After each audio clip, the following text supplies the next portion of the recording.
Welcome back to the Kinda Funny Xcast, your source for all things Xbox here at Kinda Funny. Of course, I am Tim Geddes. I am not the normal host of this show, but I am your host for all of the post-show breakdowns for Summer Game Fest. A quick reminder, we're going to continue reacting to all the showcases left. That includes Ubisoft and Capcom on Monday, but we'll talk about that later. We've been waiting to talk about the Xbox Game Showcase for a long time. We just watched it. You can watch our live reactions over on youtube.com/KindaFunnyGames. But I am joined by the new face of video games, Blessing Adeoye Jr. When it rains, it pours. The Nitro Rifle, Andy Cortez. Man, when it rains, it pours. The Big Daddy himself, Greg Miller. When it rains, it pours. And the actual host of the Kinda Funny Xcast, the biggest Xbox fan I know, the master of hype, Snowbike Mike. Mike, how are you feeling right now? When it rains, it pours, Tim. And I'm telling you what, I'm dancing in the rain right now. I am happy as can be because truly and honestly, Xbox did deliver a great summer showcase, and teaming up with Todd for a big Starfield Direct really put the cherry on top of a strong presentation. I'm very happy about that. Yeah, we are going to talk all about it, about all the things announced about Starfield. There's so much to get into when it comes to Starfield. We're going to do all of that right here on youtube.com/KindaFunnyGames. You can also get this as a podcast by searching your favorite podcast service for Kinda Funny Xcast, and we will be right there for you. If you wanted to get the show ad-free, you got to go to patreon.com/KindaFunnyGames to do the show each and every week. A lot of value over there. That is something that is absolutely known by our Patreon producer, Delaney Twining. Thank you all so very much for your support. We're brought to you by Honey and Rocket Money and Amazon Gaming/Summer Game Fest. Remember, all summer long, all showcase season, you can go to Amazon.com/Summer Game Fest to discover the top new and upcoming games, whether it's stuff that's already out like Resident Evil 4 Remake and Diablo 4, Zelda Tears of the Kingdom, or all of the things that were just announced at the Xbox Showcase to pre-order. You got to go to Amazon.com/Summer Game Fest to get all of that. But enough of that. Let's get into it right now. I want to go around the table giving our reviews of the Xbox Game Showcase plus Starfield Direct on the Kinda Funny scale of 1 to 5. Mike, I got to start with you. Thanks, Tim, for allowing me to start. Of course, everybody, I'm giving it a 5 out of 5 on the Kinda Funny scale. Xbox, like I said before, has delivered. And I think when you team up such a strong showcase, getting to show 11 first-party games, that was the big one that we talked about heading into this. Show us what the teams are working on. What is the internal studio teams going to deliver for us? We know that the third-party partnerships are shining right now. Atlas and Sega really delivering on that forefront with Phil and the team. Awesome to see. But when you look at first party, they showed the games, and we got to see new titles from new teams like Compulsion and In Exile, right? These are two teams we've been waiting on to announce what projects they're working on, and there's some cool looking projects, right? We'll see more in the future, but when you look at the now, you got to see Fable, you saw Hellblade, you got to see Forza, you got dates on titles you wanted, and then Todd Howard came in, and his team at Bethesda absolutely crushed that Starfield Direct. They really figured out what the fans want, how we can go over the top and give them even more detail about this insanely big game. Sure. Right? Like, this is galaxies big. It is wild to see what this is going to be. And that all together made for one awesome, perfect showcase. Andy Cortez, let's go to you next. I couldn't agree more, man. I think this show was, how do we get the Xbox audience excited again? And, that was our major complaint with the PlayStation Showcase, of a lot of first parties were missing, right? And this one, I feel like, hey, all of the stuff that we've been leading up to, will those dominoes finally fall into place? And that was the thing we've been waiting for, right? And I feel like this one, during all of it, I'm like, really great show, 4 out of 5. And that Starfield presentation blew my goddamn mind, and I'm giving it a 5 out of 5 because of that. Like, I don't, much like Greg said, like, I don't care how long this is. I'm exhausted, dude. We had a hell of a morning. We're all on 2 hours sleep, and I was just so enthralled by what they were showing us. And again, it's easy to kind of start to feel like, oh, we got, Cyberpunk. We had a lot of high hopes for that when that was about to come out. We had a lot of high hopes for No Man's Sky, like Blessing was mentioning. But I really do think this was Bethesda saying, we know we've made mistakes in the past. Here's all the proof as to why we are hyping this up so much. Like Sarah Bond saying, the biggest RPG ever or most important RPG ever, and Phil Spencer saying, like, just hyping it up to all hell, and all of us looking at each other like, God, they're like saying a lot of bold shit. Will they be able to walk the walk? And God damn, that thing blew me away. This is a 5 out of 5 for me. Bless.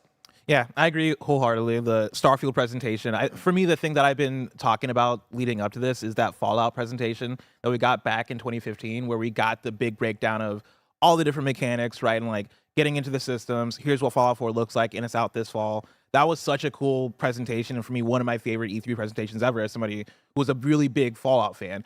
This Starfield presentation needed to be that for me, and this blew that out of the water. Like, moment to moment, one of the things that we mentioned during the show is that there was not one sentence that was bad about that game, right? Like, every single sentence felt so thought out of, hey, this is exciting. Like, every single thing we're going to say about the way you can interact with the world, the way that combat works, the way that skill trees work, the way that the environments are varied, the way in which the lighting system works with, like, the position of the sun and all the planets and the over 1,000 things. That, like, every single thing sounds so impossibly, like, incredible. And, part of that comes back to what Andy was talking about a little bit with, we've gotten Cyberpunk, we've gotten No Man's Sky, but also with those two games, we never saw this much of those games revealed before we actually got there. I think Bethesda is doing a really good job of showing the work, and that doesn't mean that when we get it, it's going to live up to everything, but right now they're doing all they can to instill confidence, and this was, to me, maybe the most confident I've ever seen a studio, a publisher, a console manufacturer be in one video game,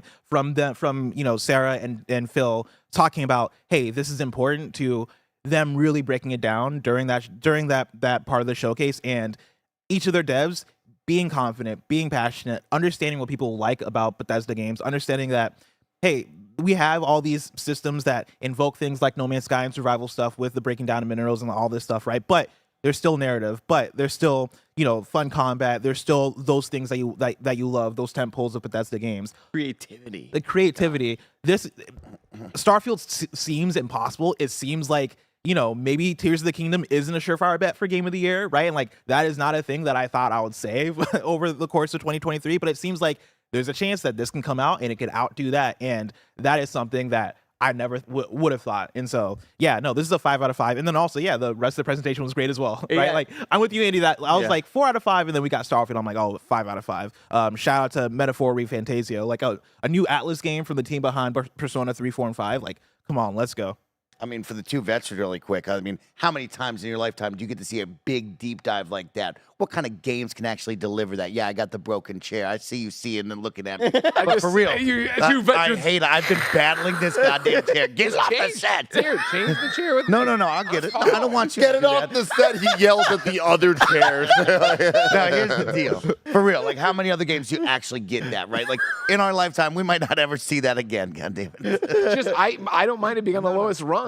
I have the little wheel for your little legs. I don't need it. It's fine. Did you give us your rating? But let's go from one of the PS I Love You hosts to the other PS I Love You host, Greg Miller. PlayStation is usually your biggest thing, but you're also a big RPG guy. Sure. What did this showcase do for you? What would you give it on the That's, scale? with the way you guys have been talking, it's troublesome, of course, that I am the PlayStation guy, because I know it'll just be PlayStation fanboys and people will throw at me. But what I love about a review scale is the words, and then you talk about what they mean to you, right? A 3 is okay.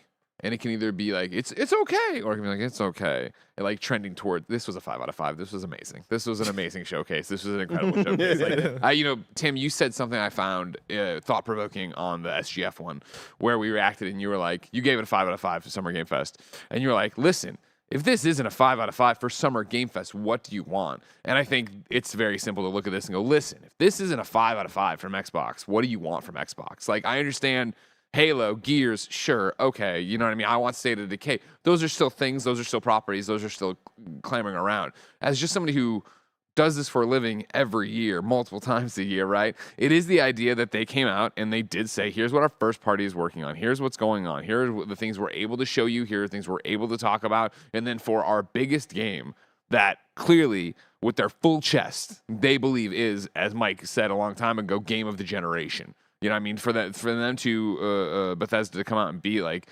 this is 25 years of work to get to this point. This is our biggest game. This is our best game. These are all for them to deep dive the way they deep dove on it, right? Let alone, have prefaced it with the 50 minutes before of truly great game announcements and cool things and information and laying the, giving you, if you're an Xbox fan, what PlayStation, as a PlayStation fan, hasn't given you, which is clarity of what is PlayStation 5 look like in 2024. What does it look like beyond Spider-Man 2, right? Like, we don't have that clarity for the most part, for the big first-party studios. Here you do to a degree, and it's exciting, and it's awesome to see them have these partnerships, and, they're doing, even, one of the things I think happens for PlayStation a lot when they do these conferences is the conference ends, and Xbox immediately tosses up the tweet of, hey, X amount of those games are also coming here. We just wanted to say these dozen games are also coming to Xbox, blah, blah, blah.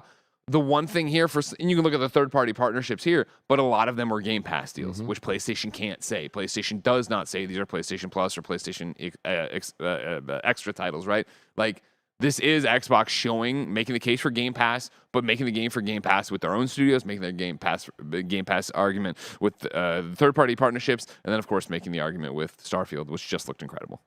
Tim?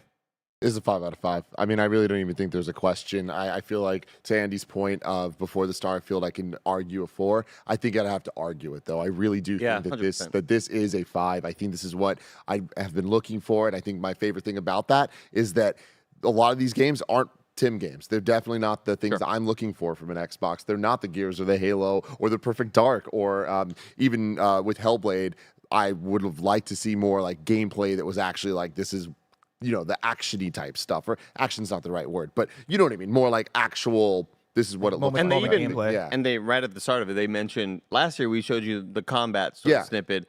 This year we're going to do something a little bit different. Which I think makes sense for Hellblade, because Hellblade is a lot of cinematic. So. Exactly. And with that, though, they answered the question of when. I feel like we've been talking about the dominoes for a long time, and I feel like we're talking about they've had them, and when are they going to set them up, and when are they going to knock them down? They are now set up. Today did that, finally. We know 2024, 2024, 2024, and also, here's what's coming in 2023. I feel like having that, the moments of the world premieres and having the Xbox Game Studios, 11 of them. We have 11 answers to questions we've been asking. That is so important, right? You look at the PlayStation Showcase that just happened, and Summer Game Fest, getting Spider-Man 2's gameplay that, of course, we're excited about, and that looks so good. And I love that we got that real extended demo of that. But then Summer Game Fest answering the question of when, right? Here, we're getting the answers we've been asking for years. We're looking at, okay, cool, it's nice to have studio logos being put up on the screen, but what are they going to do? And we've known what some of them working on. We didn't know what most of them were. Now we do know what most of them are. And we know a rough idea of when that's going to come. So next time there's a showcase, we're asking different questions, and I expect that those questions will be answered. And I think the biggest thing is seeing the 11 Xbox Game Studios, all that stuff, but then also tossing in all the Bethesda stuff. We've seen so many years of the Bethesda having their own showcase, right? And we get the updates to Elder Scrolls Online. We get the just updates, right? And that's good. Microsoft having the platforms that it does, the ecosystem we always talk about. We want answers to our questions, but we also need, hey, we're going to keep updating these things. And like, you can expect support for Sea of Thieves and have fun collaborations and all that. But the Bethesda Xbox coming out party of, this is the big one. This is Xbox. This is Bethesda. This is Starfield. Putting that all together, I really feel like we talk about phase 1, phase 2 of the PS5. In a lot of ways, I feel like this is the beginning. This is the beginning of what Xbox has been working on for so many years, and it feels good, man. It feels really good, and even there not being too many things that were like, oh man, I can't wait for this. The game from Compulsion, South of Midnight, I'm really interested in this.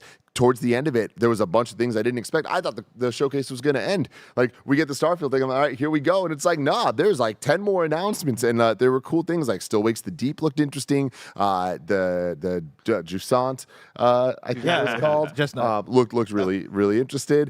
But yeah, Clockwork Revolution. And then Clockwork Revolution looked really incredible. Cool. Yeah. First-person shooter is going to be very cool looking, is right. And, you were saying this a little bit, Bless, but the idea of the partnerships and getting all of those Atlas games. You're getting a remake of a game that people have been clamoring for. Yeah.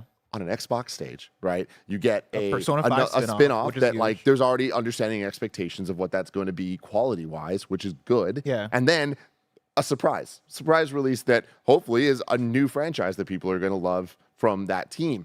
And they're all on Game Pass. And that's something I think to commend. We talk a lot about the first-party stuff and the exclusive stuff. I think the third-party stuff really shined here as well, right? The stuff that we know is going to be multi-platform, but also is going to be on Game Pass. Having a Ubisoft game and having that Ubisoft game be Star Wars Outlaws, that's huge. That trailer was incredible. We talk about indie stuff and all the time when we do these showcases, right? Like, there are we see indie showings show up, right? And there are those showings that don't hit. There are showings that hit a little bit, and there are showings that are like, oh no, this is really cool, right? And it's that way. It's that range of there are really good ways to show indie games. There are not so great ways to show indie games. 33 Immortals had a fantastic showing. Great showing, Right? great Like, showing. really Very cool excited. concept, really cool idea, really cool art style. The trailer I think was perfectly paced, and that is that is the team at Xbox having an eye for, oh, we got to get this on our stage. Like, we got to showcase this. We got to really push this thing. But And important to say from the Spiritfarer devs, which Yeah. everybody loved. Everybody who played Spiritfarer loved Yeah. Spiritfarer. And to say, hey, this is the new thing that they're working on, that's just like a kind of perfect way to set up. This is the next thing that you're probably going to love as well. But then, you have Atlas, and then you have Blizzard with Overwatch. But then you also have a new Capcom game that I would never have expected, right? A new IP, Path of Goddess. Correct me if I'm wrong if it's not a new IP. but Game like, Pass. a new game from Capcom coming to Game Pass, and Capcom, a company that we've talked about how much they've been with PlayStation for reveals, right? Like, that's what you expect now from Capcom. Them having a new game to show, which is really exciting because Capcom's been on a roll lately, and I'm down to try something new from them. And having it here at Xbox, again, is huge. It's showing that they are getting those partnerships. It's showing that, hey, we do have variety in the stuff that we want to show, and the fact that they had such different types of third-party stuff, but most of it really hit. Like, most of it was really interesting.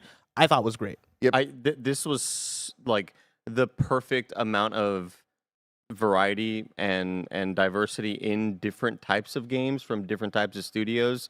And it wasn't just here are 3 cinematics maybe playing not back to back, but maybe like you skip a couple and it's all we think of like the space horror year, right, of Keighley Summer Game Fest, or third person multiplayer shooter thing that you can't tell which is different from the other one. This one, each one of them felt really unique, and it wasn't just a CGI trailer that was giving you a cool title splash and maybe the character voiceover or whatever. Like, all of these we got glimpses at. I'd say, like, honestly, the weakest game of the show for me was probably that Capcom one, the Path of the Goddess. And I'm still like really interested in what the hell it is. Yeah. you know? It Like, trailered weird, if that Yeah. makes sense, Yeah. right? Where For that was sure. a game that is like very unique, and I got a lot of skin doors going on and a lot of kaleidoscope stuff, and it's like this is a lot to take in and look at, and I think it'll speak to some people right away. But it was still interesting. Yeah. Is the thing, you know, like they're showing gameplay, they're showing what it is. They're not giving you like the exact gameplay hooks, because at one point, dude sticks his sword in the ground and he's kind of like moving. I was like, oh, is it like a strategy game where you're like going from place to place, but then we see third-person combat and slashing and dodging? I don't know what the hell the game is. I'm excited to see more from it. But to say that was the weakest game is kind of wild to me when I think of a lot of other presentations that I not necessarily like. Sure, there might be a big chunk of games that aren't for me. There might be a big mobile segment or a VR segment, and like this one was just like a lot of quality without just kind of hitting you over the head with a lot of titles that you will forget about by the time you're done reacting to it. Yeah, the one for me there was a little bit like was the Towerborne when they showed like towards the end. That one I was kind of like, I could take it or leave it for the quality of the rest of this presentation. But I think the pacing, I think the presentation itself, the production value, the people that they had speaking, the like having Keanu, right, like having Sarah Bond, like Keanu I who? think they just did a what's up. Keanu who? Messing with you. They did a really good job with all of that. But then leading into it, like you guys were saying this. That might have been, for Starfield, the single best showing of a video game I've ever seen. Like, that is how you deep dive, and they're confident. They know what they're showing.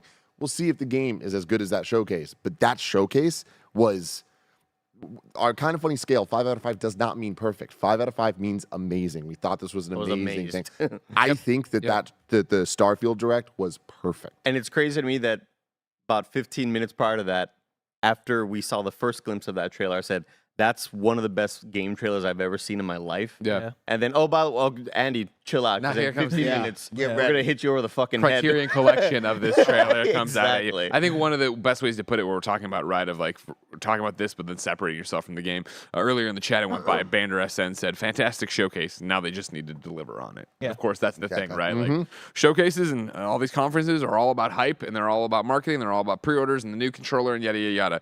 This is as good as you can do it. Like, they had a bunch of awesome stuff in there. Nothing overstayed its welcome. I was engaged and interested, even we're talking about the Kaleidoscope game. And then you get to this grandiose, amazing thing where just everybody going, like, for the Starfield Direct, and I'm switching tracks here based on where I was just going, but you understand. For Starfield Direct, I think what's so funny about watching that and listening to all the stuff in there is that I kind of get the vibe that they're going to nail what we joked about with No Man's Sky. If you remember when No Man's Sky, even before we knew No Man's Sky was, not where it needed to be at launch or whatever. Overly ambitious, yeah. There was that great animation from the community, right, of the KindaFunny podcast or whatever I was talking about, and I did the whole mariachi band thing, right, where I was going to go into No Man's Sky, sell my ship, and just be a mariachi band. Like, that, the way they show Starfield, I'm like, dogfighting is not something I'll give a crap about. But they're talking about exploration and doing all these things, and it's like, cool, and like your traits and what you can apply and how it's like, I could see that, okay, cool, I just want to stay on this planet and I'm going to do all this stuff and then I'll go to the next thing, but I'm just going to shoot my way there and not doing, like, can I do that? Can I really, like, I think I saw a mariachi option. But. Yeah, there was. Can I mean, hey, man, there's a chef in there. I bet if you stop, there is a musician option in there. That's your background or whatever. You can distract people like Hitman or some crap. I think that's the kind of diversity and role-playing they're talking about. And, like, I tapped you and talked about it, Mike. Like, I think that is a powerful role-playing game when you have that. For me, I jump in there and I usually just go, well, I'm Clark Kent or I'm Kara or I'm Taylor Swift, and that means I'm just going to do the good option. I'm going to be the good person. If it's that diverse, and it can be that, I just want to be a fucking pirate. I don't care about all this stuff. So if I can play a character that way and have stuff to back it up and, like, really have it be that my character is so much different than Andy's, so much different than Mike's, so much different, like, that even harkens back to why I think we're having so much fun in Diablo right now, is that my rogue is not like Andy's rogue, is not like Joey's rogue, but that's just talking about skill trees. That's not talking about what you're doing in the story, what choices you're making, et cetera, et cetera. Let's go through all the announcements, because I feel like there's a lot to talk about it, and I feel like we can get kind of just lost in either just talking about Starfield or just we can have a whole episode about just Starfield. 100%. And I will say, have a few. I feel like they could have done that too. I know that it was separate, but it was like really just one thing. But like the Starfield thing we just saw could have been a different day. They could have just been like, we're not talking about Starfield. This is a game showcase. Starfield will be next week or whatever. I love that they did it this way. I really think that it was this beautiful. This is Xbox, motherfuckers, and I love that. But starting off, Mike, we did our predictions episode for Xcast. We talked about we don't think that Fable, Avowed, and In Exile are all going to be there. They are. Wow. Fable All there. And Playground. Fable kicks What do you it think? off, right? I mean, it has the humor. It has an incredible look to it. It's got a fun theme of the beanstalk and giants, right? Like, this is what you want out of Fable in the next-gen light, right? Like, we're bringing a beloved franchise now to 2023 and beyond, right, when this releases. But, like, it's wild to see this hit, and you can see the laughter that we're having on the desk. We're excited about the idea of what the combat will be, and they delivered on that, right? We're talking about Fable, when this was shown, was just a frog eating the fairy, and we all giggled and laughed and said, show me more. They showed right here, and this was great to see Fable. We have a whiles to go. There was no date on this, right? So we will see much more Fable in the future. But for a concept and showing you what's going to be coming at you later on, this really was awesome to kick off the show. I will say, for me, as somebody who didn't grow up with Fable, this trailer sold me on this Fable. Like, the Jack and the Beanstalk twist of it, and like seeing the gameplay in action, I really want to play this. This looks really cool. Yeah, this part here, like the whole trailer up to here, I was kind of like, this is definitely not for me. And like, this stuff, I was like, oh man, this actually is pretty damn sweet. Yeah. There's something here. Andy, does this one do anything for you? Yeah, perfect tone setter, dude. Like, this one kind of just immediately locked you in with that great narration and great wit and great dialogue. And then showing you, here's what some of the action set pieces might be. Here's some glimpses of combat, of you throwing fire spells at people inside of a forest. I think they are absolutely nailing the visual fidelity and showing, like, hey, this is kind of what a next-gen offering looks like, or a current-gen offering now looks Playground. like for Xbox. I'm kind of like Blessing. I was never really a big Fable fan. I may have rented it a couple times back in the day, but I am so into what they showed us today. I was a big okay, Fable fan. That was one of my Xbox games that I would play in Parker's room when we were roommates in college. I'm stoked for this. I thought that is a great tone setter, like we're saying, a little bit of gameplay, or even if it's just what gameplay is going to be inspired by. Looked awesome. The humor is there. I think, you watch it, and as you see a Fable in 2023/2024/2025, and imagine that being an open world action RPG like they've said it's going to be, right? You can look and think of a Witcher, right? But just seeing that humor, I'm way more excited to invest in that right now, and go through and have it be the guy from the IT crowd, the IT crowd, or whatever, with his glasses. And like that all seemed like a great time. I'm excited for that. So we're talking about a team stepping away from the wheel. Oh, like yeah. Getting away from Forza and making that was Jesus awesome. take the wheel, man. Like, Jesus wow, take oh, wow. the And like you said, setting the tone early with Fable opening, right? Fable would be a closer in most situations. Opening with that was like, okay, well, what else do you got? And it just kept going. It did just keep going. Next up, we had Compulsion Games, South of Midnight. I'm really into this one. I liked Contrast a lot on PlayStation 4. That was one of the early Launch games, and it had a really cool look to it. And the gameplay was fun. It's the perfect type of game, the swimming in sevens type thing. Of just like, this is cool. Like, there's something here. I like this team. I'm hoping for more than a 7 out of it, personally. No, for sure. Okay. I'm saying Contrast to me. I would say Gotcha. 7. My apologies. Yeah. I'm like, everything that I saw here, love this vibe. Love this dude with the guitar. Like, I am so into this. The claymation look, the more like stop motion type stuff. It's got a Leica vibe. Like Kubo Leica's a great way. Kubo Yes. and the 2 strings. For Yes, sure. yes. Timothy? There's many more strings here. Would you like a quick paragraph about it from the Xbox I Wire would. that tells us a little more than we saw in the trailer? From the creators of Contrast and We Happy Few, South of Midnight is a spellbinding third-person action-adventure game set in the American Deep South, coming to Xbox Series S and S with Game Pass, Windows with Game Pass, and Steam. As Hazel, you will explore the mythos and encounter creatures of Southern folklore in a macabre and fantastical world. When disaster strikes her hometown, Hazel is called to become a weaver, a magical mender of broken bonds and spirits. Imbued with these new abilities, Hazel will confront and subdue dangerous creatures, untangle the webs of her own family's shared past, and, if she's lucky, find her way to a place that feels like home. I'm in, man. I was in when I saw the dude in the guitar, and then this little weapon situation, like the magic stuff. I'm like, that's just freaking. And then, like, cool. we were talking about the art style, right? And the stop motion / claymation, like, that looks awesome. Yeah, it looks like it's running at like purposely 10 frames per second, kind of Spider-Verse. Like, yeah, I love the vibe. I love the aesthetic. And I also like that everything they mentioned was, hey, this is all going to be in-game engine stuff. Nothing's here going to be pre-rendered cinematic type animation. And I'm kind of glad they didn't show gameplay, only because I feel like it would have been hard to differentiate. Hey, we just had Fable right now. Here's another third-person thing where you're going to see a woman throw in a magic spell at something like that. I like that we got what we had here so that we can show off more of this in the future, whether it be Game Awards, whether it be another sort of like Xbox little showcase type thing. So yeah, first title coming out of the team since the acquisition as well, right? We talk about this. It's like the excitement factor of, yes, you got this team. We're very cool. That's awesome to hear. When? What is the game, right? Now it's finally them to have their debut. That's a big deal. Yep, absolutely. Moving on. Next, we had Star Wars Outlaws coming in 2024. This is Massive's yes. Ubisoft Star Wars game that we've known about for a long time, but didn't exactly know what it is.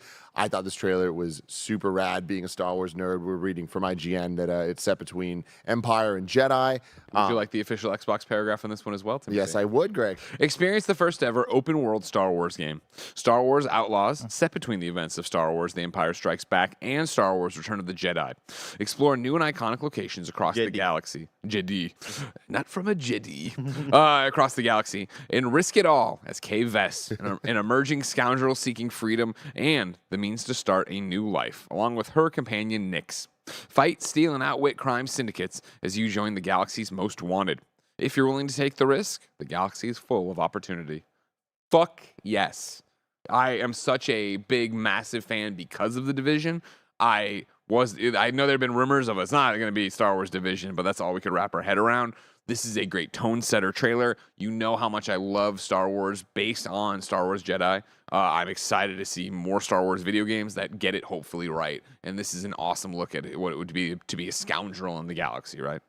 Yeah, and we're getting more tomorrow at Ubisoft Forward. Can't wait. I hope we actually get gameplay itself, because I think that's the one thing for me that I'm like, I'm not the big open world guy. I feel like Jedi Survivor is like, that's the type of Star Wars experience I'm looking for. But this being single player, I'm like, that's more of what I'm looking for this type of stuff. So I'm loving what I'm seeing. The locations we're at, like it looks like they're at Batuu from Disneyland Galaxy's Edge, which is like, that's so cool. So yeah, I'm super into this. Bless, are you excited for it? Oh yeah, I'm super excited for it, right? I think especially coming off of Jedi Survivor, and I feel like what is a resurgence of Star Wars games. I'm very excited to see what a studio like Ubisoft does with it. I like, during the trailer, during the actual live react, I was asking the question like, is this single player? And it's nice to get the confirmation of, yeah, this is what you expect from Ubisoft in terms of a big single player open world type game, which, you know, I almost didn't expect from Massive, right? I was looking forward to seeing some kind of live service Star Wars game. And Yeah, you would have eaten those words though. yeah, like, It would have come out. We would have gone, oh man, it's good, not great. It's who has time for all these live service games? exactly. But I'm glad it is what it is. I think this is a great way to go about it, and I think it looks really cool. Can't wait to see more. Andy.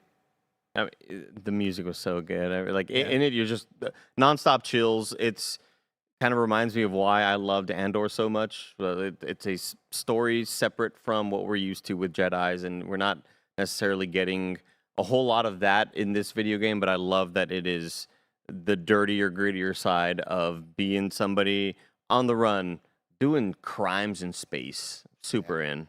Oh, yeah. And I again, with it being on Ubisoft tomorrow, most likely, right? Let's hope for some gameplay. The chat's popping off right now saying that like they said it's going to be a walkthrough. Like it's going Awesome. to be. Yeah. Yeah. Fuck So, Very cool. Awesome. yeah. Awesome. Oh, I just got chills saying that. This is a great time, everybody.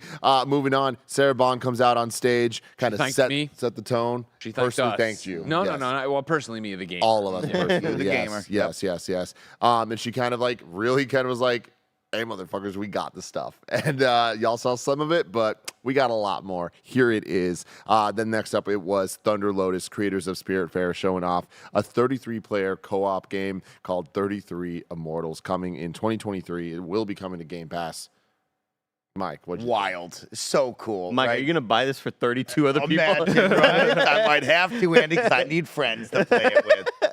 Yeah, this was really cool, right? It's day one with Game Pass, so they're fine. if they Oh, get the we're best already game. in Yeah, right yeah, there, that's right? feeling game. But yeah, you saw the tease of it. There was a bunch on the screen, a bunch of the characters, and you're like, man, what's going on here? And then yeah, you thought maybe 3 people, okay. And then when they throw out 33, this is fun, right? When we talk about expanding these genres and trying something different, trying something new, Right. the idea of putting a bunch of people in here and seeing how that runs, how that plays, I think is going to be a ton of fun. And yeah, day one on Game Pass, there you go. Let's jump right in. You know, it's a like you said, a co-op action roguelike. So it's like that's a genre we know so well after hit after hit in Hades and everything. So it's like, how can you come there and do something new and keep it fresh and make a roguelike stand out? Like a 33-player co-op. Just switch chairs with me. Don't worry, keep I'm talking. so tall. I'm not even making the scene of it. It's going to be good. Play as a damned soul and rebel against God's final judgment. Dive straight into an epic 33-player co-op battle with instant pickup and raid matchmaking. So you don't even need the friends. You'll just get tossed in there.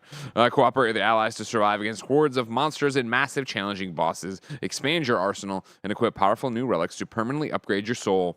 Face the wrath of God in a fight for your eternal life. Now, I love hearing that really quick. I hope that there is not only the matchmaking, which is great, but I'm able to host a custom game, put a code out, and have 33 people join. That's a great idea, and you see it right there. JD in the chat says, kind of funny, Giant Bomb, GameSpot, min-max crossover. Like that. That's Yes. what Oh, you that'd be want. incredible. Playing it man. once. That'd be yeah. super dope. Yeah, that's what you want out of these situations. It's like, that's great, right? You can match make, or sometimes it's, hey, we can party up with 3 and we'll match make with a bunch of other people, Sure, right? yeah. That's awesome and well. But I want to be able to have the power to be like, oh, we got 33 people that I all know, and let's have fun with it. That's where we want to be. The hesitation I have is how does it work? Because it looks busy. You know, these type of games, I think even just single player sometimes, there can be a lot of like bullet hell type stuff going on. And I think they did a good job of like, hey, your character is like white with the yellow highlights. And then when you start seeing more of them, here's the blue, here's the red, here's the green, cool. And all of a sudden there's 6 people on screen. It's like, whoa, that's a lot. And then there's 33. I just worry that is just going to at some point become just too much noise and kind of not ever really give the experience that you're looking for. But they clearly have 33 for a reason. It's in the title of the game. So I feel like this is probably going to be a new experience that we haven't seen before, and they hopefully have an answer that I don't know yet. Yeah, I'm all about it. For me, it gave me the vibes almost of like a Tetris 99 or like Mario 35 of, hey, let's make a fun party thing that you can come into inspired by the massive action games of the past, right? Like having a bunch of people in the same server going after the same goal, and it being in a roguelite situation, I think is a really neat idea where it is, I can come in on any day and be like, I feel like playing some 33 Immortals. Let me do a quick run and have it last anywhere from probably like 15 minutes to an hour, maybe, depending on how they lay it out. I think that sounds really fun, and yeah, I'm all about it. It seems like a really big swing, and like you're saying, Tim, it might be too overly ambitious for its own good. But yeah, I keep on going back to the same thought of like, they picked 33 for a reason. They could have made it 8, and it'd be like, hey, this random 8-player thing. Like, there's a reason why they wanted to have that many. Not only because it looks good aesthetically, I guess, but I feel like they know that it works, and that's why they were willing to go that amount. And again, it's from the devs of a very, very, I'd say critically acclaimed indie game, Spiritfarer. Yep. And I like that it's different from Spiritfarer. Yeah. Spiritfarer was not a roguelike. Oh, It was not an at all. action game. It was you going around doing quests for. Yeah, it's like a ghosts, cozy right? kind of game. Yeah, but then, I think Sarabon mentioned going back to their old action roots is what she mentioned. Yeah. So, like, I feel like they have the confidence in this. Can they pull it off? We'll see. I think it's a really neat, unique idea, so we'll see if it works out. After that, we saw Payday 3 coming September 21st to Game Pass. Actually, this is probably my weakest one. Yeah. Yeah, Yeah. to go back to it. Yeah. It looked fine, whatever. I think it's just a special franchise. Yeah. And people that are into Payday, it is exciting to see Payday coming back. And of course, to be on stage, it might not be the strongest pop out of a very strong start, but Payday 3 is a big deal, right? Payday is coming back. People are going to have fun with this game, and it's nice to see that with the Xbox community over here. So I liked this one. Yeah.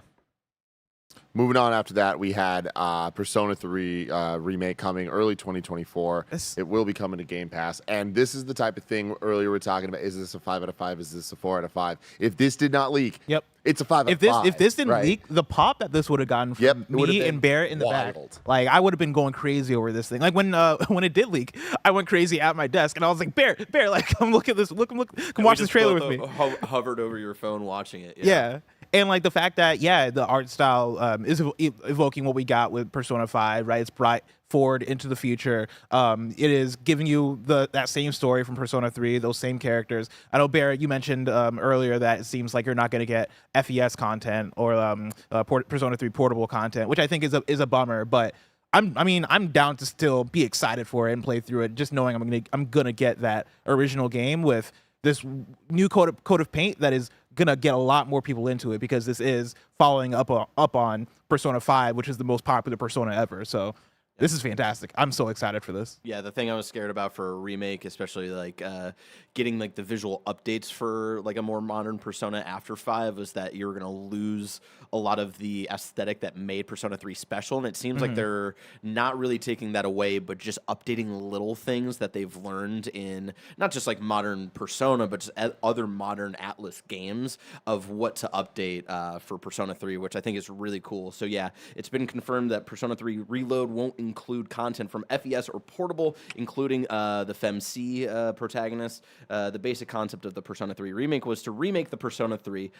We don't have the FES or portable content included. And then also a very interesting one for Persona 3 Reload, the English dub will have a completely, it seems, new voice cast. Interesting. So Interesting. It seems like they're really updating as much as they can, probably for the best, because like most Persona games, there's some stuff that does not age well, and even at the time was a little bit questionable for some of the writing stuff. There's also some of the original, I think one cast member from the original crew was also, not a great person, it seems. So it's nice that they're just doing everything they can to kind of modernize it and, give a new chance to a new kind of generation of voice actors to make these characters feel alive again, which I think is sick as hell. So.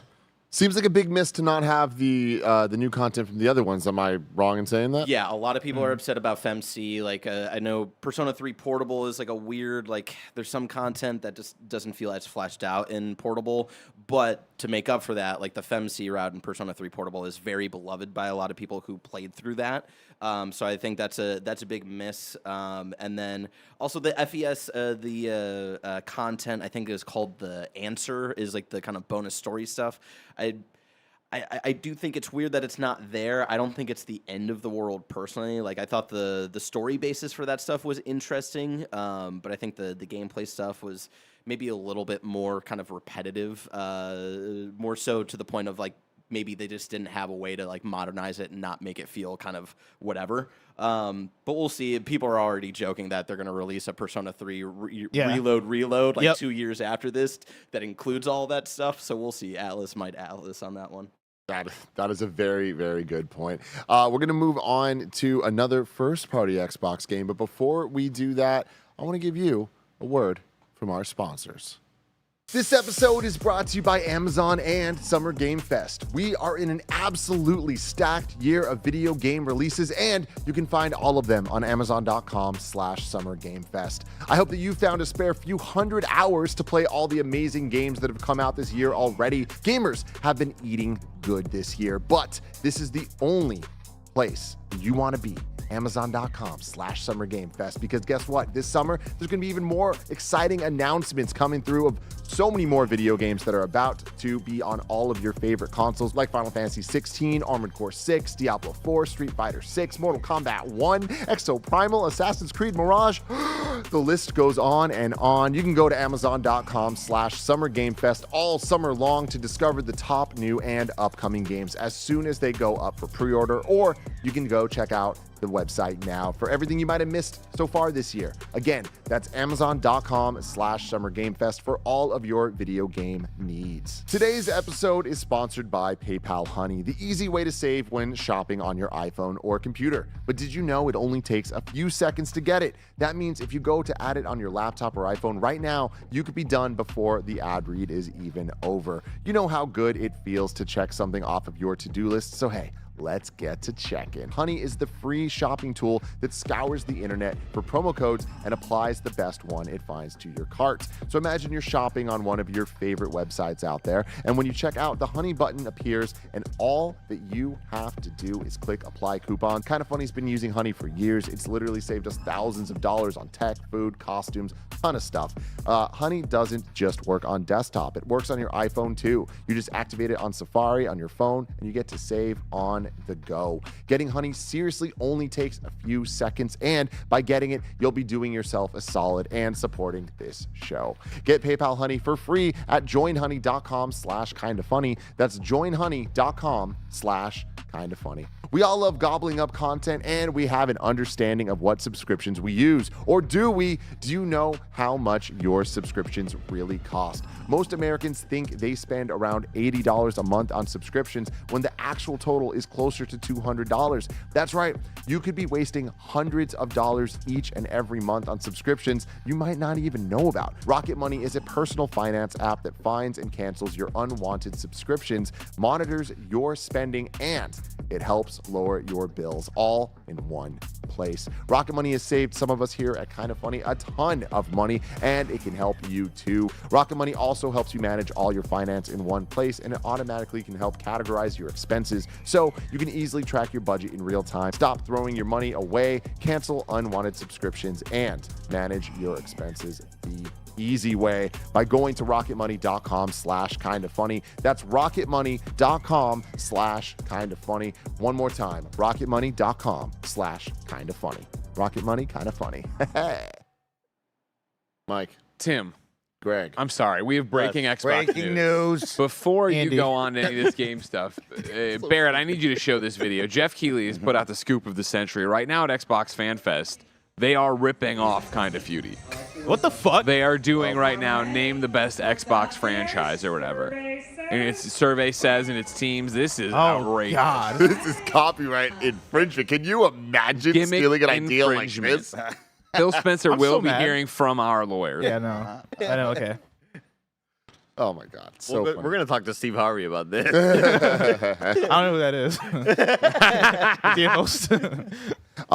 So next up, Mike, Avowed. Avowed. 2024. from Obsidian. Very exciting stuff, right? Like we saw the teaser already for Avowed. We've been very curious about what Obsidian's working on because we know we've given them so much praise. This team is putting out banger after banger over there. They are the workhorse of the Xbox game studio, and it is exciting to see them announce Avowed, Outer Worlds 2, but Avowed is up first. And as Andy said, right, it's exciting to see a team try what would be like another kind of Skyrim, right? Set in the Pillars of Eternity world. This is going to be fun for fans that have never jumped into that world to get some of the lore, but also get that Obsidian RPG that you want, right? And this looked good. The gameplay was there. Now it's exciting to be like, okay, we know it's 2024. The dominoes are lining up. We know this year is shaping up with Forza and, of course, Starfield. Now we know we're looking at Hellblade. We're looking at Avowed in 2024. That's awesome, and the game looks good. Did it speak to you? Because that's the thing of like me watching it. Like Obsidian, I'm hit or miss with their RPGs. I'm not. I don't feel I don't need to go back to a Skyrim right now. But of course, you look at it, very colorful. The guns, this, that, and the other. It's something that like I'd announced. I was like, and then watching like, and I could see me either, and it also kind of gave me Kingdoms of Amalur Reckoning vibes, which I always appreciate. I don't know. I look at that, and that's not a must play for me, but it's one to watch. Interesting. Yeah, this is a must play for me. Yeah, I mean, when I think of how much they impressed with storytelling and with character interactions in the Outer Worlds, I'm really excited to see what's going on here. I do feel like the first reveal we saw of it, though, looked a lot prettier because that was a cinematic pre-rendered sort of thing. Sure. And this does not look like a current sort of a current gen game. It didn't blow you away. Visually it doesn't look. Even on some of the character run animations, that had a very MMO sort of look to it. Even at the end, that's a great way to put it. Even at the end when she puts out the COVID virus in purple there. Yeah, it looks like it looks like an older game that got a sort of remaster with better lighting and things like that. But I didn't play the Outer Worlds for its visuals because I thought that game didn't really look great either. I played because I knew I was going to get if it's awesome fun story and it's beats. colorful and the story's great. Yeah, I want cool character NPC dialogue where I'm talking to them and they reveal some wild shit. It's like, oh, do I kill you or do I not? Like, that's why I play those games, not for necessarily visual fidelity. Yeah, it's funny. Like halfway through the trailer, I was like, oh yeah, these guys definitely made Outer Worlds. Like visually, there I could kind of see some of the elements from Outer Worlds, like visual style in Avowed. And I wish I was more into it, right? Like I think for me, I'm kind of with Greg, but also that's just me who I am as a player, where I am not a fantasy person, right? Like I'm more into the sci-fi of Outer Worlds. I'm more into the NASA punk of Starfield. And for me, like Skyrim was one that I got into because it's a Bethesda open world, and there's so much there for me beyond even just the fantasy stuff. But if Avowed comes out and I hear Mike be like, yo, it's a 5 out of 5, and I see the internet go crazy about it, I think that'll be the thing where I'm like, okay, I'm gonna pick this up. As long as it comes out and it's a 5 out of 5. 5 out of 5. Honestly, if it's a 4 out of 5. Hey, man, that's the kind of world we live in right now. Do you have not? Yeah, it definitely is. Everybody's fighting for our time, man. Yep. Yeah. Yeah, now more than ever. Yeah. Moving on from there, we had Sea of Thieves. We got the LucasArts tease there, or logo splash, and you're like, wait a minute, and they start up into stars, and it's like, how is this gonna work? Of course, Bless called it. It is The Secret of Monkey Island. What a great collaboration. Pirates was so good.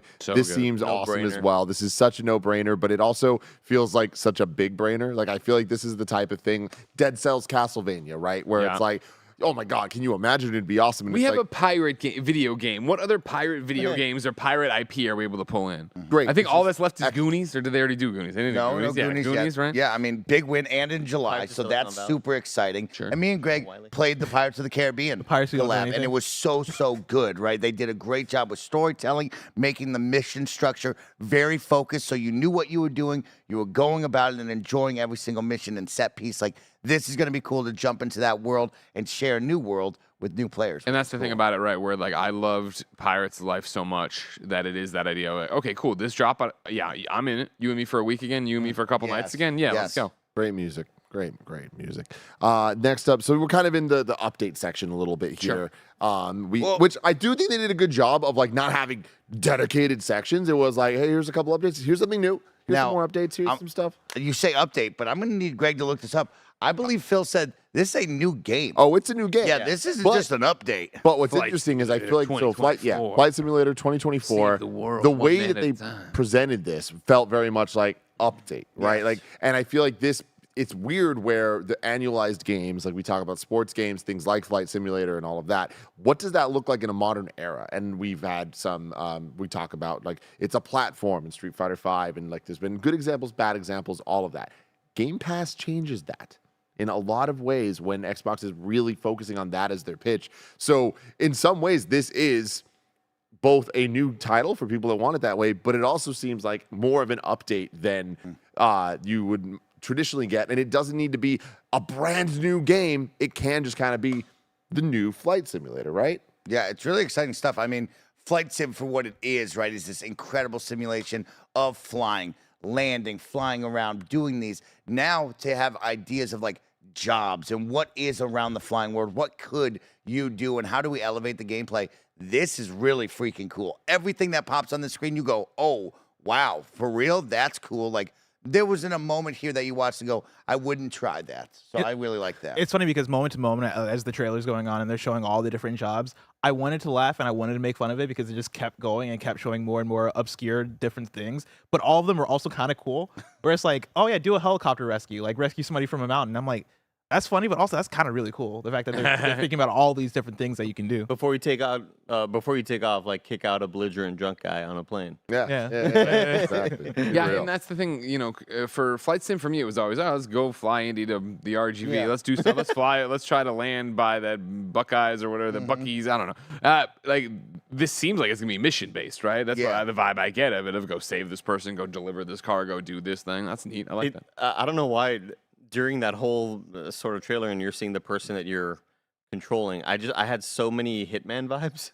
Like in Sure. Hitman, like here's him as a waiter, here's him as a, like we see like all these different helmets and all these different jobs, and I feel like that those are going to be some great streams to watch Mike and Nick just absolutely wait. destroy the workforce, like totally like just ruin the whole forest, you know. And then speaking of cool collaborations, Flight Simulator's been great about this, and they continue it. Dune on November 3rd when the movie comes out. There's going to be a little Dune thing going on in the game. Very cool. Then we got Hellblade 2, Senua's Saga, introduced by the actress from Ninja Theory, 2024. Let's go. Very, very Tim, cool. I don't know if you're ready for how much of a Tim game Hellblade 2 is going to be. Oh, yeah. Did you play Hellblade 1? I played a little bit, Yeah. and then I was like, I want to play it closer to the release of this, Yeah. and then Hellblade now one- I have my answer. Now I know. Hellblade 1 is incredible, but there are things about it where I'm like, oh man, this you just need to iron these things out, right? You just got to smooth the edges. Like the combat's not all the way there, and like there's some things here and there.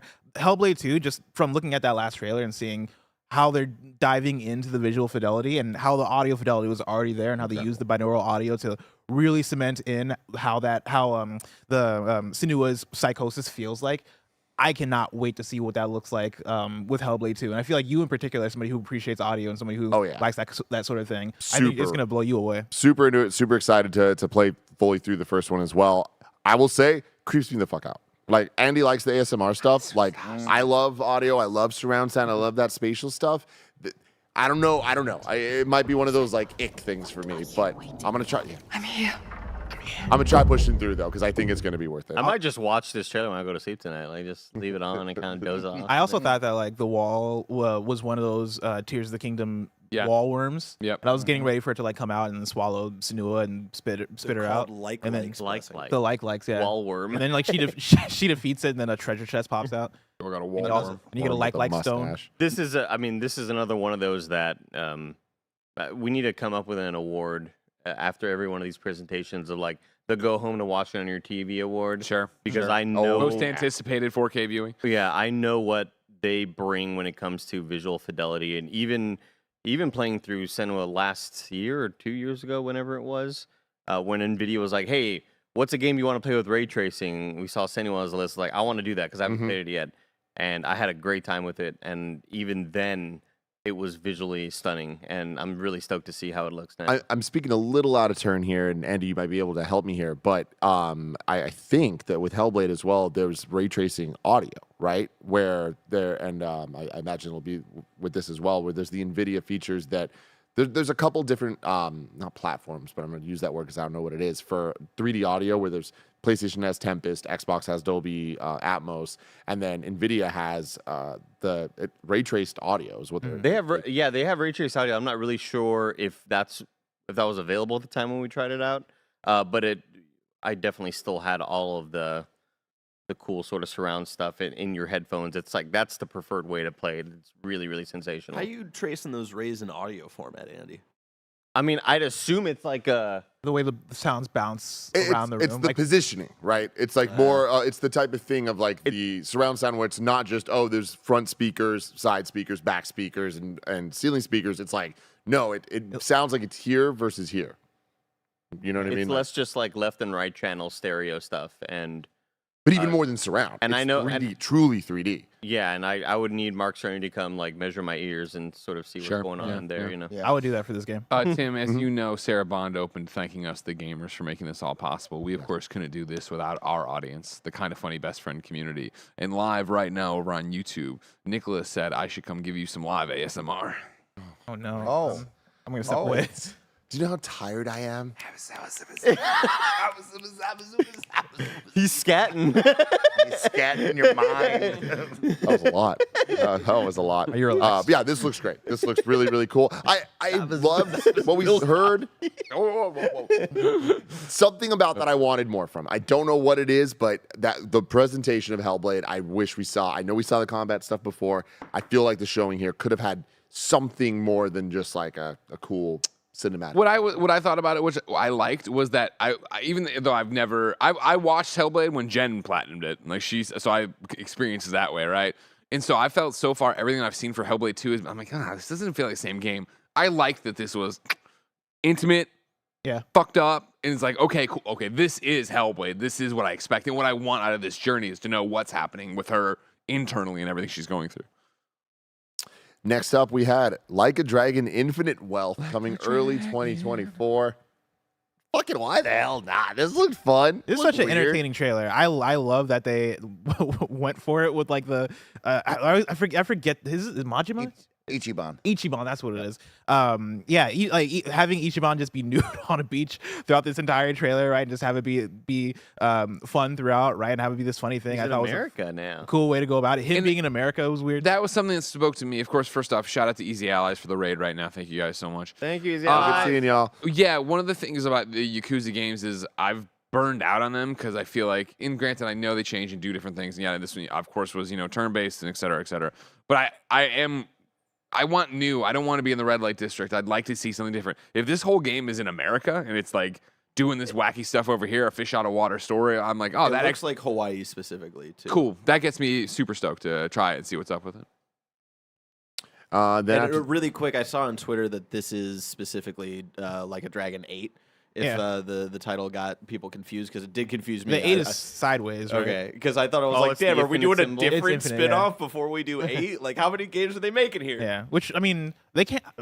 I got a lot of questions because as somebody who I want to play every single Yakuza, and I only get partway through all of them.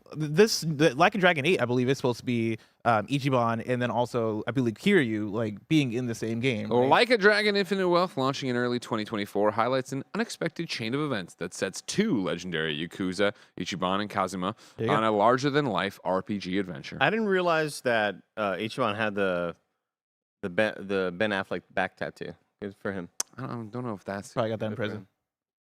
Then we got Fallout 76, more update stuff. Atlantic City. Let's go. Atlantic City is Coming soon. Taking you out of West Virginia, going places. What always surprises me, and I know I'm going to steal a little bit, Elder Scrolls is coming up as well, right? Not surprises me.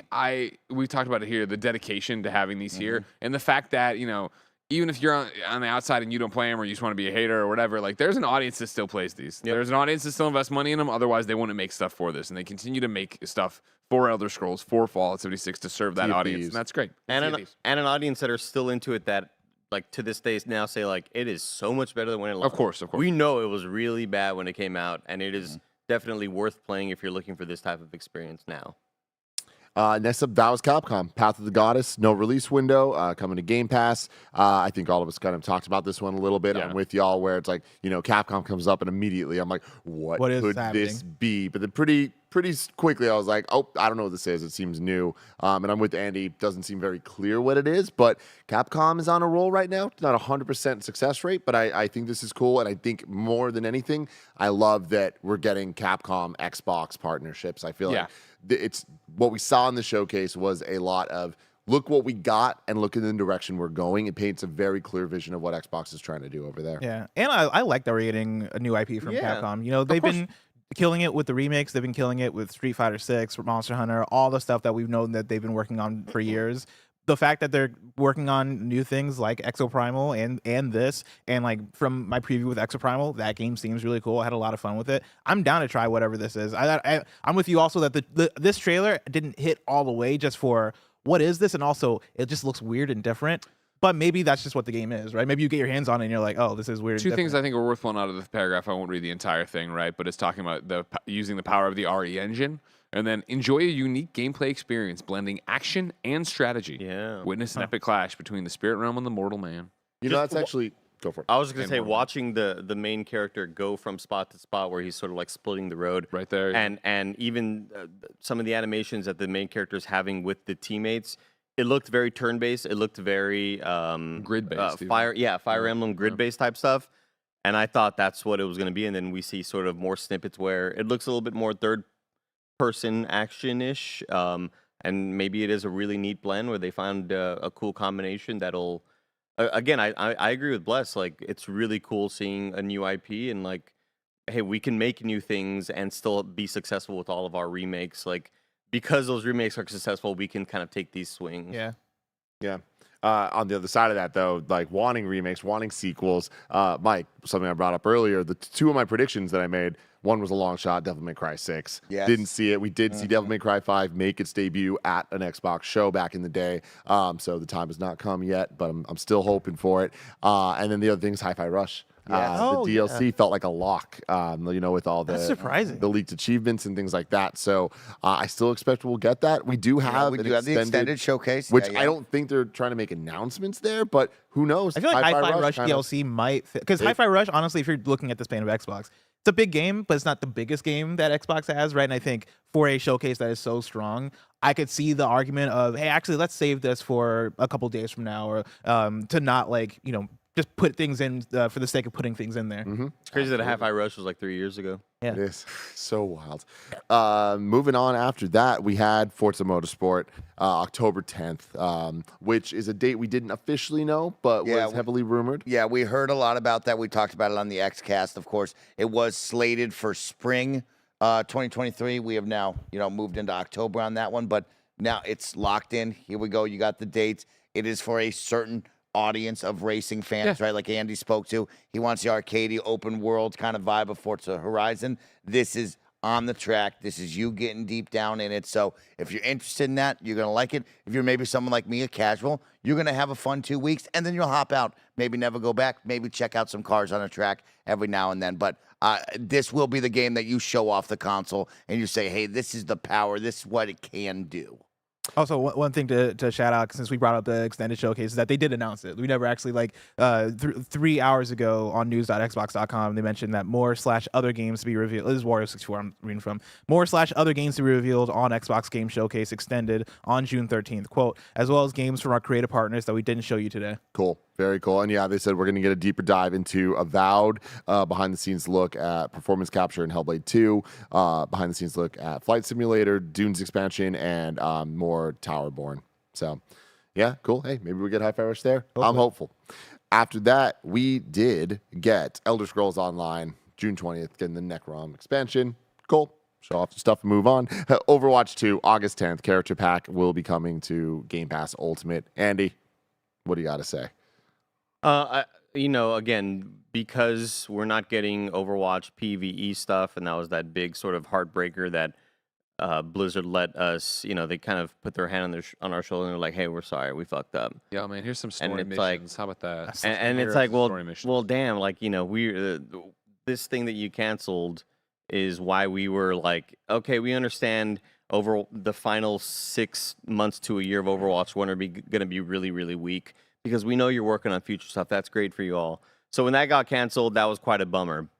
But I'm still pretty happy that they are sticking with these story missions that have a very high level of production. And these are not just these PvE missions that we see for Halloween, Junkenstein's Revenge. We've played that a million goddamn times.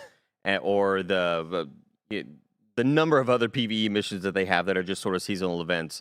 like I was mentioning earlier, it for me, who's watched all of their cinematics a million damn times, it was really cool to see in-game animations that are like actual cutscenes for these characters that I've known and loved for years and years and years.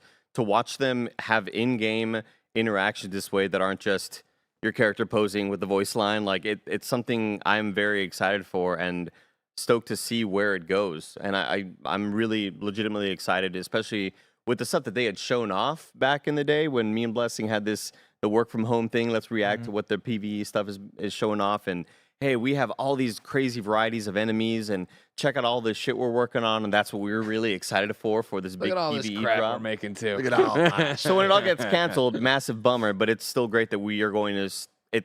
A lot of it is still going to see the light of day, just not in this gigantic official capacity. I hope it hits. Like, I've been so bummed out on Overwatch since Overwatch 2, and like, I was expecting that to be the thing to bring me in fully back, right? Have that heyday of Overwatch again, like we had in 2016 and the years passing that. But yeah, like I think coming off of me not being excited about it at launch, and then also the cancellation of some of the PvE stuff. I am hoping that this comes out and people are like, wait, actually no, like y'all should play this. This is actually really good. The story stuff's in, the mission structure is way more in depth than the seasonal events that we get. That's my hope for it. But even watching this trailer during it, I wasn't as excited as I typically would be with Overwatch 2, just because it's not been as great for me recently. Yeah, so then we're in our final 10 announcements here. Another Atlas one, Persona 5 Tactica, coming out November 17, 2023. Another Game Pass title. This is a Persona 5 spinoff that is a tactical RPG. Yeah. Love it. Like, you put an A at the end of the word, it's cool. Like when I play Final Fantasy, I see Magicka. I'm like, that's cool as shit. That's from a different universe. Materia, like, that's so sick. And Phil continuing to flex the partnerships in the East. This great. is something that people asked for. They wanted him to figure it out and get over there and bring these games that people love onto this platform. And this continues to flourish, right? Like, you got to celebrate that. And the people who want these games, now you got them. That's a big deal. Yep. After that, Starfield was shown, and it was a big surprise because it was an awesome trailer, and it felt like it was going to be the end of this. And no, they still had more to say. Andy, you already talked about it a little bit, but do you have anything specific about this trailer you want to say? No, I just think it was like perfectly paced and perfectly scored, and it was just like the ideal way to show off the thing that you are super proud of, and show off the many different reasons why you should be excited for it. Here's a not extremely long trailer, but it's hype as hell with awesome music, and it's going to set the tone for what's going to be this massive intergalactic adventure. We get some little story beats with some side characters, but more importantly, it's variety of vistas and different biomes and different gameplay where it's first-person shooting like we're watching here, or third-person melee, crafting, ships, all of it just, I think it was just, they nailed it. They definitely did. Next up, we got a new game from Don't Nod called Jusant, coming fall 2023. I'm very tired, guys. Reading is hard. This looks awesome as hell. Yeah, Here, this toss- got everybody so sick. excited. Take a breath, toss it to me. I got you. Go for it, Greg. From Don't Nod, the makers of Life is Strange Vampire, and Tell Me Why. Jusant is a new action puzzle game based on climbing. A narrative game told without spoken dialogue. This meditative journey will see you scaling an immeasurably tall tower covered with different biomes to explore, accompanied by ballast, a mysterious companion made entirely of water. Jusant will release fall 2023 on the Xbox Series X/S. This is a Greg fucking game. Yeah. This looks awesome. This looks incredible. Yeah. It's funny because this is coming off of a conversation we had recently about Don't Nod, where Putting out games left and right. Yeah. There was one last week. We were like, what is it? it's like Don't I Nod don't just be want to making play it. games.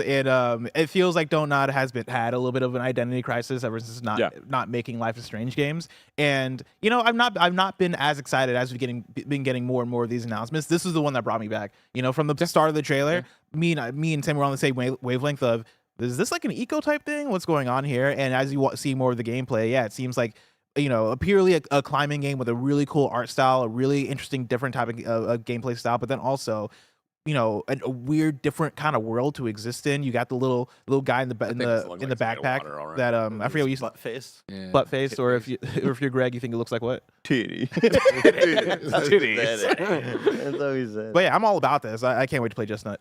Yeah, I think God. I think it looks super, super cool. I love the vibe of it, the eco-ness of it, definitely all in for it. And I like climbing in video games. Having said that, I do think that climbing in video games has kind of become one of those things that is a means to an end that we're just so used to doing that it becomes monotonous and it's kind of not gameplay anymore. It's kind of just like a thing we're doing. Nobody's done it better than Uncharted, I think. Well, I think someone has, Jedi Survivor. I think that for me, recently playing Jedi Survivor, that game to me is the perfect example of we know it's a means to an end. We're gonna make it fast. We're not gonna make you work for it because it's just you're trying to get, you know where you're trying to go. Let's just keep it fun and keep you moving. Granted, you have force powers and there's reasons for all that stuff. I wonder how this game can make climbing fun again. Well, I think you look at it, right? Like the way you're growing stuff on the wall or holding onto the vine as it goes up hentai. There's a whole bunch of different things there that I think you're going to be using powers to solve the puzzle, to move it, to change it. I don't think it's just going to be a straight. I think the first biome will be very much like chisel it in, hang your little line, free solo. Yeah, that's why I brought up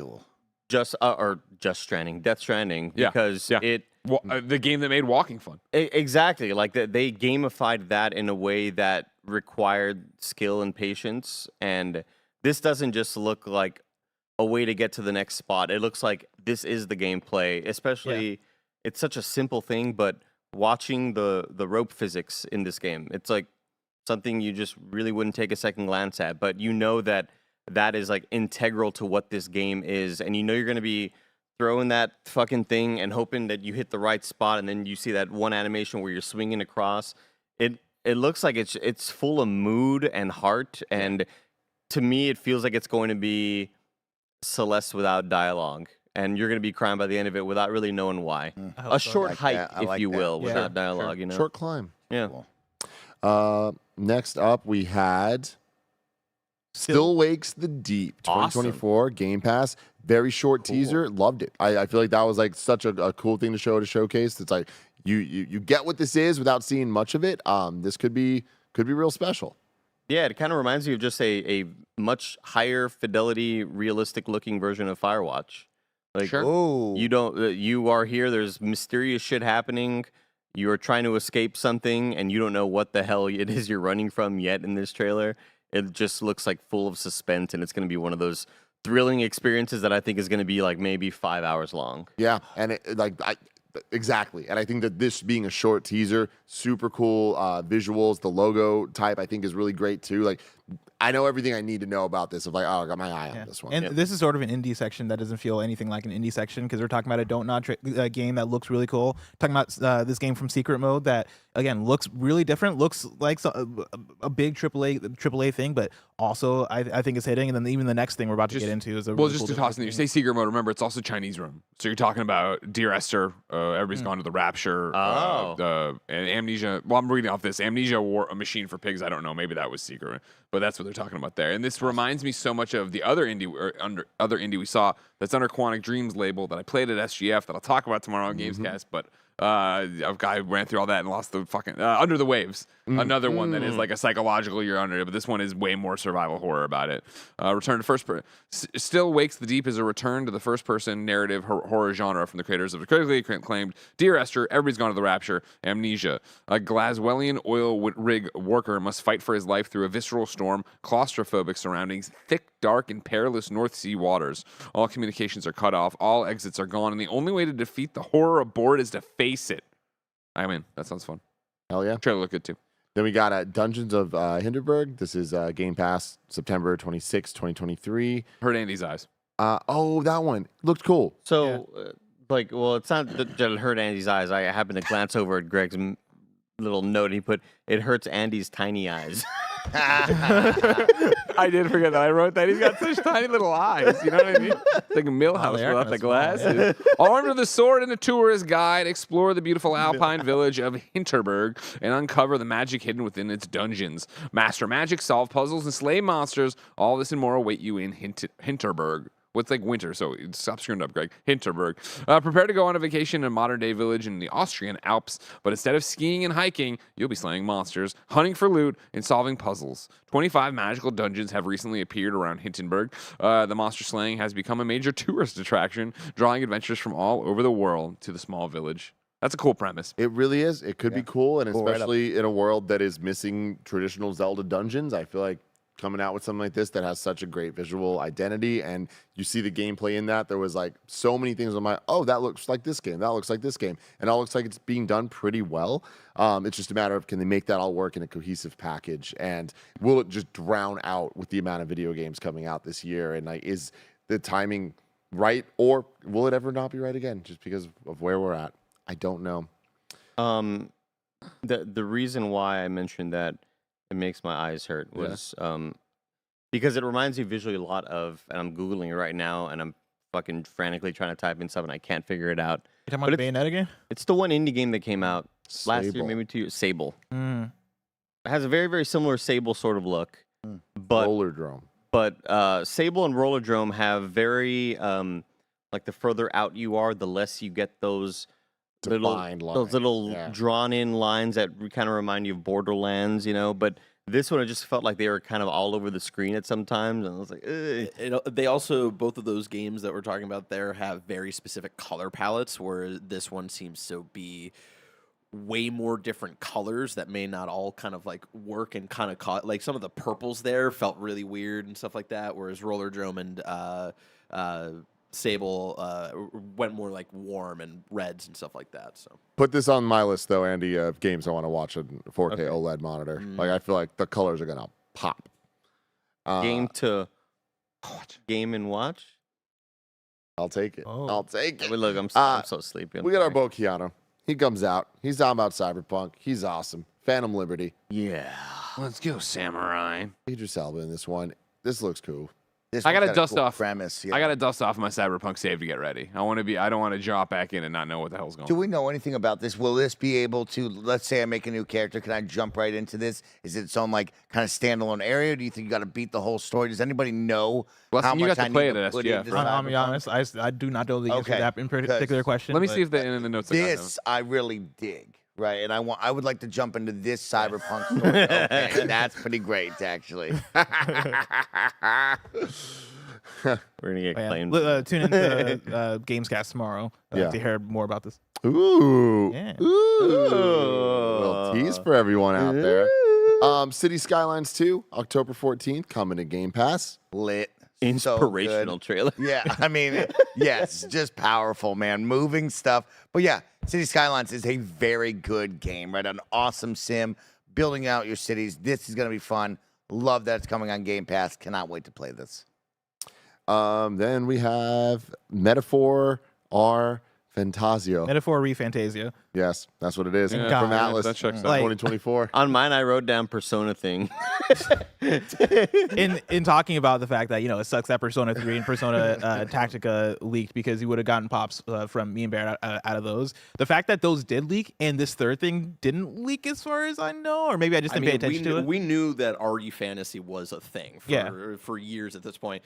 But yeah, this didn't, as far as I know, didn't leak for Yeah. this showcase. And the fact that like this was possibly the most insane thing from Atlas for this showcase is really, really cool. Like, Yeah, I'm very like- happy for Michael Hyam, who is definitely freaking out watching this. I popped out. I think I popped off more for this because of the leak than if I didn't even know if any of it was happening. Because like you see the third Atlas logo and you're like, wait a second, I thought we ran out. What's next? And then they show a new game coming from the folks behind Persona 3, 4, and 5, and it looks like it's taking so much of what they were able to bring with the art style of Persona 5, and you look at it and you're like, this looks like they're pushing for a next gen version of what they did with that.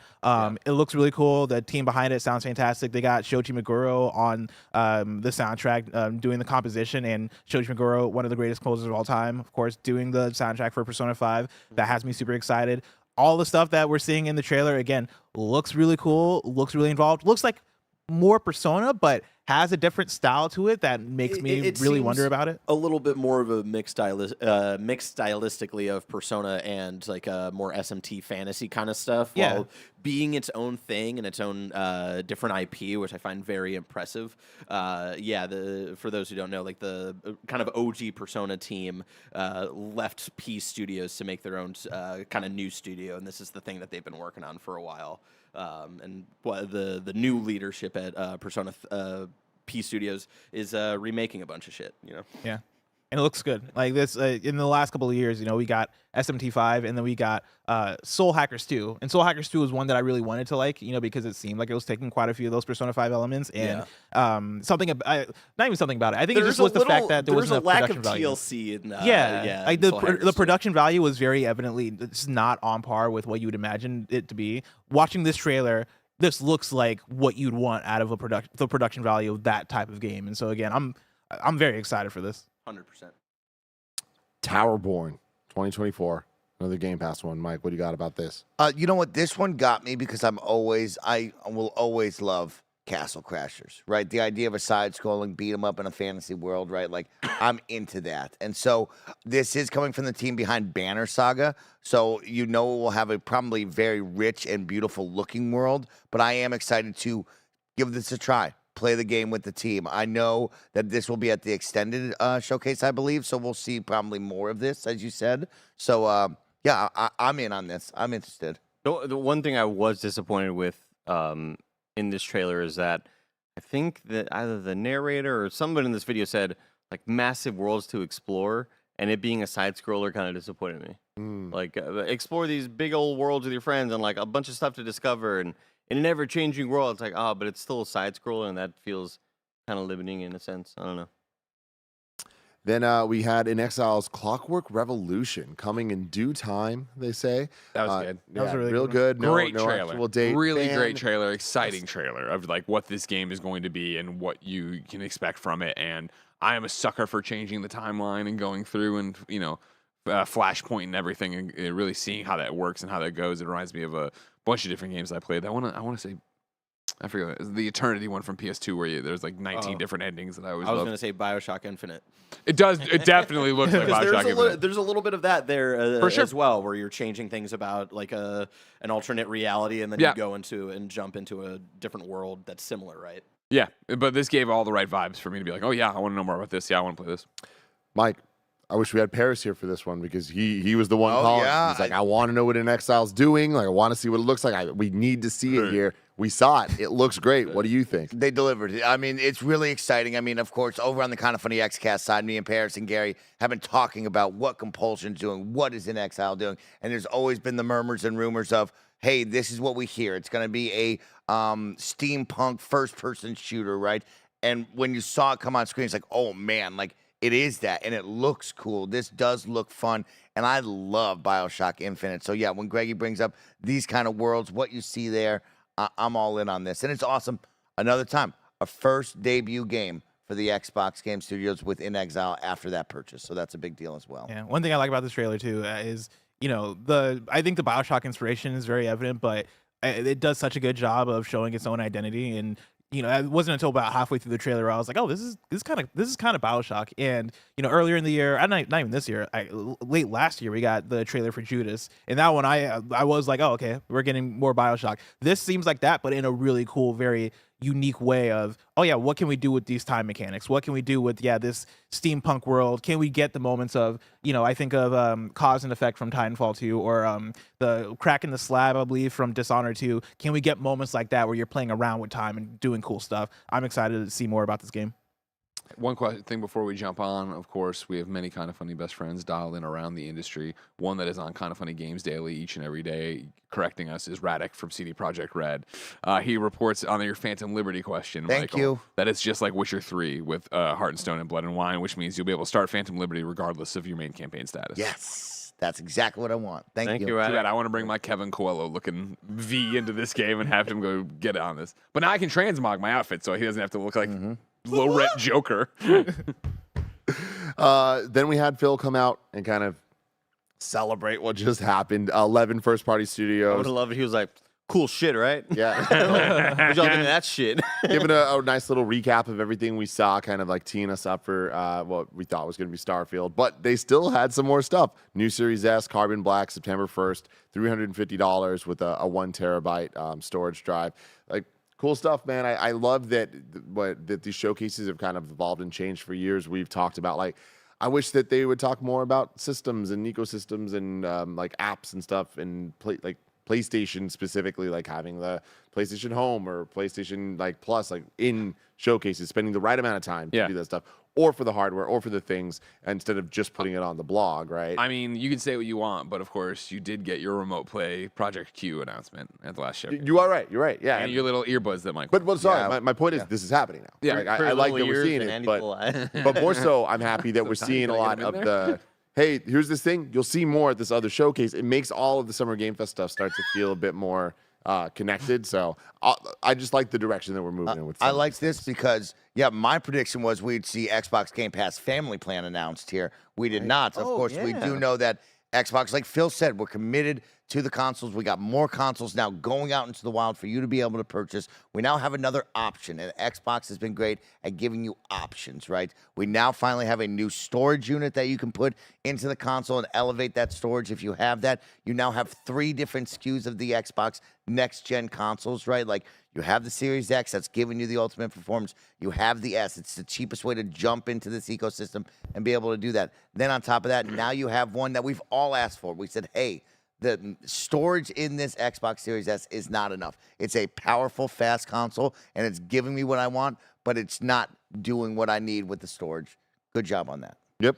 There we go. And then it just went to Starfield.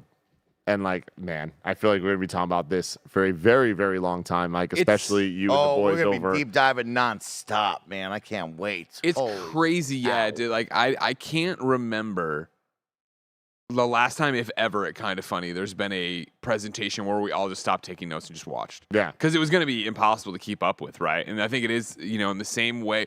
What they did a great job of is what I think we all talk about with Tears of the Kingdom, what you go off in your own little adventures and what you do. But having all the developers pop up and the people from Bethesda pop up and talk about their favorite things and have them be different things. And it is the guy who is doing the punching build, running around and doing that, showing you, of course, it will still be a Bethesda game and goofy at times and whatever you want to do with it. But everybody else having what they like about it. And even if it was somebody like me where it's like, oof, I don't love the idea of base building. But there's other stuff to do and you don't have to do that. And it was Buy a ship. such a smartly done presentation. Yeah. The ship truly incredible. customization. My gosh. I mean, not only is it to change the aesthetics of it, or maybe you want to give it just a completely different shape, and maybe at first it looked like that lady was mentioning a platypus, but now we're going to make it look like something else completely different. And also, it makes the interior of it bigger. Like, it's not just an aesthetic thing for the outside for when you're fighting people in space or using photo mode in space or whatever. This is something that also just changes the way the whole interior is laid out.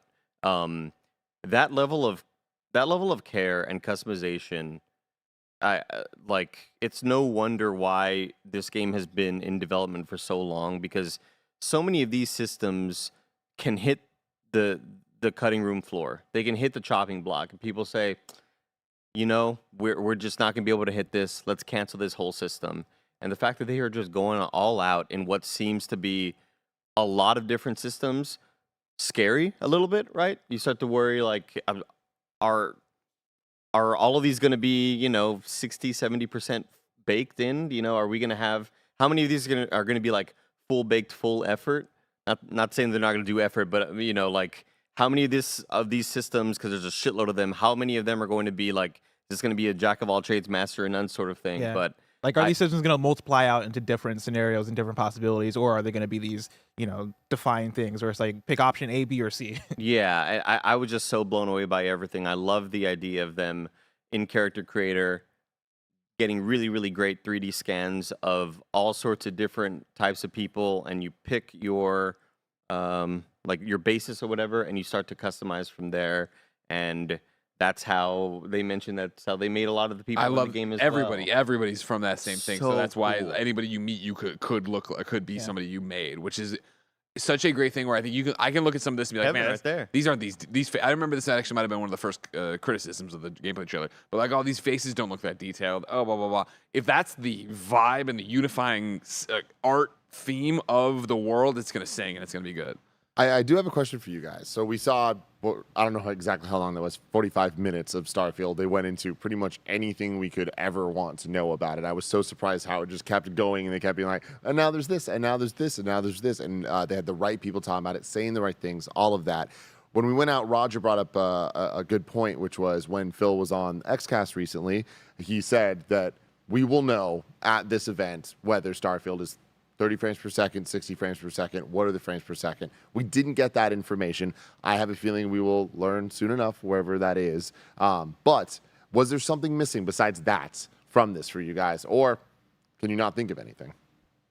Like at one point, probably halfway through the presentation, I was down for it to just end because like they sold me so hard on the game in that first half that like, I'm down for mystery. I'm down to just jump into the game and explore and see whatever. And I don't think for what we got out of that 45 minutes, it felt like there wasn't even any more they could tell us aside from something like 30 FPS, right? Like, even with that, I'm excited to get that information. But I think even if it ends up being 30 FPS, I think this comes back to what I look for out of like a game being technically impressive. When we talk about Zelda Tears of the Kingdom, I don't need that game to be 30 FPS because I am fucking doing incredible shit in this game. Like, or 60 FPS, right? Because I'm doing 30. Yeah, I mean 32. Well, but like I don't need this game. I am, flying through a world that has incredible draw distance. I am diving deep beneath the world into the depths. I'm doing this fucking incredible shit. This game is technically singing on an entirely different level. If Starfield lives up to every single thing that they're talking about in this trailer, I'll play it at 30 FPS. Like it's a different thing than Redfall for me, where Redfall is a first-person co-op shooter. That should be 60 FPS at launch, right? Like I have a certain expectation with that. If Starfield comes out 30 FPS, like sure, it's a bit of a bummer. It's not the end of the world for me. But so, as somebody who's so dumb about it, right? Like, are we saying, what did we see there? Was that 30? Was a that lot 60? of this looked like 30. A lot of it looked like 30 to me. I don't know did they mention? I know for some of the other shows they said this is captured on Xbox Series X. That was, I believe, Hellblade 2. Yep. I don't think they mentioned that here. I noticed like some frame drops and stuff like that, but it didn't look like a fluid 60. What I'm assuming is, I was telling Roger outside, if at launch it's 30 frames on both Series X and S and PC unlocked, I feel like that's kind of what they're gonna do.